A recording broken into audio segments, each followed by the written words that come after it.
শহীদ স্মৃতি সরকারি কলেজ এটি ময়মনসিংহ জেলার মুক্তাগাছায় অবস্থিত, যা বাংলাদেশ জাতীয় বিশ্ববিদ্যালয়ের অন্তর্ভুক্ত। কলেজটি 1967 সালে মুক্তাগাছা জমিদার বাড়ি ভবনের একাংশে প্রতিষ্ঠিত। 1980 সালে এটিকে সরকারি ঘোষণা করা হয়।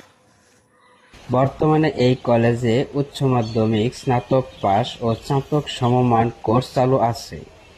সকল কোর্স মিলিয়ে কলেজটিতে প্রায় 10,000 শিক্ষার্থী রয়েছে। উচ্চ মাধ্যমিক পর্যায়ে বিজ্ঞান, মানবিক ও ব্যবসা শিক্ষা, স্নাতক পাস পর্যায়ে BA pass, BSS pass, BBS pass এবং স্নাতক সমমান পর্যায়ে বাংলা, রাষ্ট্রবিজ্ঞান, ইংরেজি, সমাজকর্ম, অর্থনীতি, অ্যাকাউন্টিং ও ব্যবস্থাপনা শাখা চালু আছে।